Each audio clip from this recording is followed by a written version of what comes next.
mechanical gremlins dogged the crew on virtually every sortie. Halligan settled himself at the little desk mounted to the left bulkhead of the aircraft's nose. There, he arranged his charts and checked them against the notes he had taken during the early morning briefings.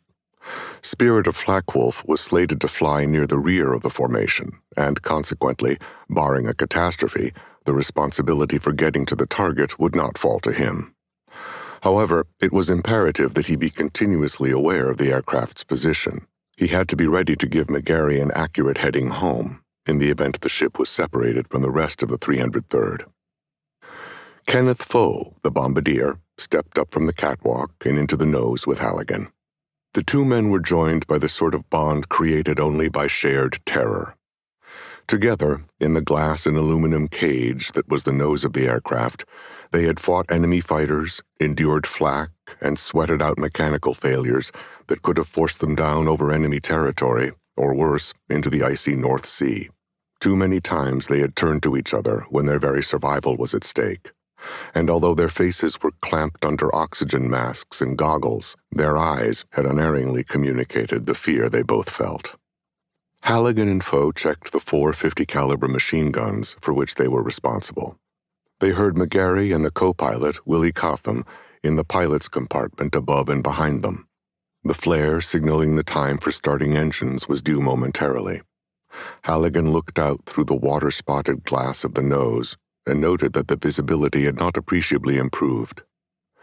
There was the flare, a streak of yellow that disappeared immediately into the clouds. McGarry shouted and signaled through the window on the left side of the cockpit, and Halligan saw the crew chief nod and raise a thumb from where he stood outside in the wet. Two other ground crewmen stood ready with fire extinguishers. There was a murmured command in the cockpit, and then the left outboard engine, number 1, whined and ticked as it slowly wound the propeller through 2 or 3 faltering revolutions. Then the engine coughed blue smoke, caught and settled into a smooth, syrupy rumble that spun the propeller into a translucent disk.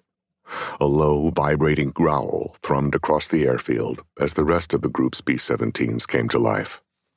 The crewmen aboard the bomber were all business as McGarry and Cotham started the right outboard engine, number 4. The pilots would taxi the aircraft on only the 2 outboard engines in order to save precious fuel. The 2 remaining engines would be started just before takeoff. The interphone crackled as each man double-checked his equipment and reported his status. Halligan, alone in the nose with Foe, felt somehow comforted as Spirit of Flackwolf, with engines running, no longer felt like a cold, inanimate machine. Rather, as did every aircraft, it vibrated with a subtle timbre that was its own, almost as if it were a living thing. Only a few minutes passed before both the bomber and its men were ready to go. A green flare arced up from the control tower, and the aircraft assigned to the front elements of the 303rd's formation rolled from their hard stands and onto the taxiways that ringed the field. Halligan knew that McGarry was ticking off the different bombers against a list as they taxied. It was imperative that he put Spirit of Flackwolf where it belonged in the long line of big machines. Finally, McGarry signaled the crew chief, and immediately a ground crewman trotted around the left wingtip, clear of the spinning propeller, and pulled the wheel chocks away. There was another exchange of signals, and Halligan felt the aircraft shudder as McGarry advanced the B-17's 2 outboard engines. He looked left and returned the salute that the crew chief aimed at McGarry. He was never sure if the ground man saw him, but he always returned the salute on principle. The aircraft ahead of Spirit of Flackwolf blasted up mud and water and small stones. A clump of propeller-blown something made a muddy streak down the left side of the glazed nose. Halligan considered whether or not the climb through the clouds would wash it clean, and guessed that it probably would not. Both he and Foe looked up when the aircraft was rocked, as if by a heavy wind. The pilot of another B-17 powered up its engines to pull a wheel clear of the sodden patch where he had let it wander, just off its hardstand.